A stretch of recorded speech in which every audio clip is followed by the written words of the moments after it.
ఇంత ఎండలోని ఎక్కడికెళ్ళిపోతున్నాను అనుకుంటున్నారో తెలుసా మయ్య? హైదరాబాద్‌లో ఉన్న ఫేమస్ ప్లేస్‌కైతే ఎళ్తున్నాను. హలో మయ్య! నమస్తే. నేను మీ విహారి.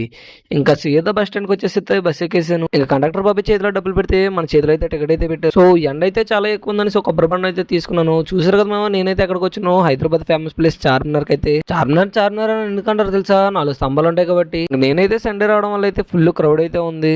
ఇంక చార్మినార్‌కి ఒక 5 కిలోమీటర్స్ దగ్గరలో అయితే మెట్రో ఉందన్నారు. ఇంక సో నేనైతే లేట్ లేకుండా మెట్రోకైతే ఎళ్ళిపోయాననమాట. మెట్రో పైకెక్కితే ఎక్కేసాను. ట్రైన్ కూడా ఎలా ఎక్కిందో మరి పైకైతే వచ్చేసింది. లేట్ లేకుండా మెట్రో ఎక్స్‌పీరియన్స్ కూడా అయిపోయిందనమాట హైదరాబాద్‌లో. ఇంక రిటర్న్ అయితే ర్యాపిడో బుక్ చేసుకొని బస్ స్టాండ్‌కి అయితే ఎళ్ళిపోతున్నాను. సో ఈ సండే అయితే నాకైతే వీలవ్వలేదనమాట చార్మినార్ మొత్తం ఎక్స్‌ప్లోర్ చేయడానికి. నెక్స్ట్ టైమ్ వెళ్ళినప్పుడైతే పక్కాగా లాక్ బ్యాంగిల్స్ అయన్నీ అయితే ఎక్స్‌ప్లోర్ చేద్దాము. ర్యాపిడో బ్రో అయితే రిటర్న్ అయితే మనల్ని జాగ్రత్తగా బస్ స్టాండ్ దగ్గర అయితే దింపేసాడు. ఇంక లేట్ లేకుండా బస్ ఎక్కి టికెట్ తీసుకున్నాను. అదృష్టం ఏంటంటే ఈసారి అయితే కిటికీ ప్లేస్ అయితే దొరికిందనమాట. కిటికీ ప్లేస్ దొరికితే నేను ఊరుకుంటాను. ఇంక నీట్‌గా చెవులో ఇయర్ ఫోన్స్ పెట్టాను.